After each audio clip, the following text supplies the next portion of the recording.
السلام عليكم ورحمة الله وبركاته، كل اخواتي وحبايبي الغاليين. يا رب تكونوا في احسن حال وفي اتم صحة. رمضان فات يعني يجري. الحقيقة ايامه بتبقى خفيفة وبيمر بسرعة، واحنا كده خلاص في اواخر الشهر. بقى ايام قليلة على العيد. كل سنة وانتم طيبين. النهاردة بقى العزومة بتاعتي هي جت متأخر شوية. العزومة بتاع كل سنة دي عملتها لبناتي. طبعا بقى ايه. الحاجة بجهزها قبلها بيوم، يعني في حاجات جهزتها اللي بتحتاج تجهيز كده قبلها بيوم. يعني عندي المكرونة البشاميل. بالليل كنت عاملة البشاميل وكمان عاملة العصاج بتاعها. وسبتها بقى على المكرونة الصبح بقى. سلقت المكرونة وقفلت الصينية وايه. حطيتها في الفرن استوت اول حاجة. عشان المكرونة طبعا بتتقدم باردة. كمان سلقت اللحمة الصبح. اللحمة دي سلقتها الصبح. في كمان الحاجة اللي بتحتاج تجهيز قبلها بيوم بيبقى أفضل يعني. دي الفراخ. عملت لها تتبيلة برضو بالليل كده. عشان أقوم بقى الصبح تبقى جاهزة وأسوي على طول. وكمان عشان تشرب من التتبيلة بيبقى أفضل. والفراخ هسويها في الكيس الحراري. التتبيلة عبارة عن بصل وفصين توم وفلفل رومي وطماطماية.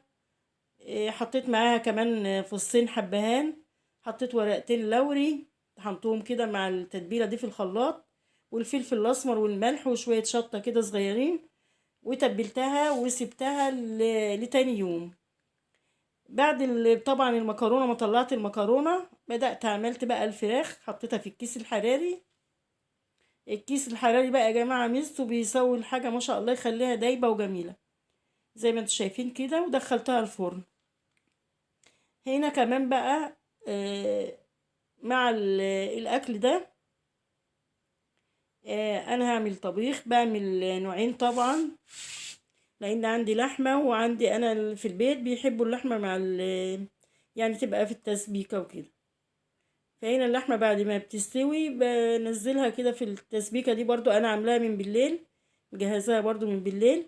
يعني العزومة كل ما جهزت الحاجة بدري بيبقى أفضل طبعا. وانتوا عارفين ان يعني الوقت بتاع رمضان برضو قليل. ولازم كل حاجة على أذان المغرب تبقى جاهزة. هنا كمان يعني أنا عملت سبانخ. السبانخ دي كنت مفرزاها. وهعمل كمان فاصوليا بيضة. بدأت برضو أحط اللحمة كده في التسبيكة. والفاصوليا دي ما سلقتهاش برضو الا الصبح، عشان يعني الريحة بتاعتها ما تغيرش يعني.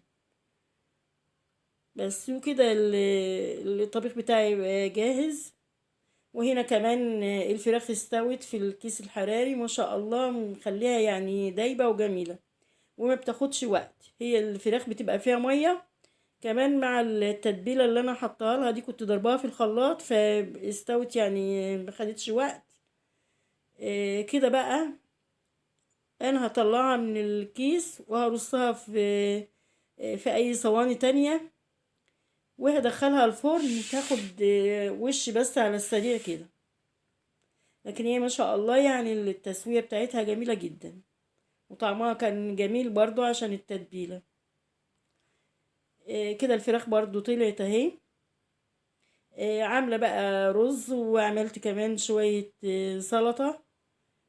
وكمان كان في ملوخية، بس طبعا انا صورت ما كانش لسه الملوخية جت على السفرة. وكان يوم جميل الحمد لله. وكل سنة وانتم طيبين. والأكم بخير مع فيديو جديد إن شاء الله.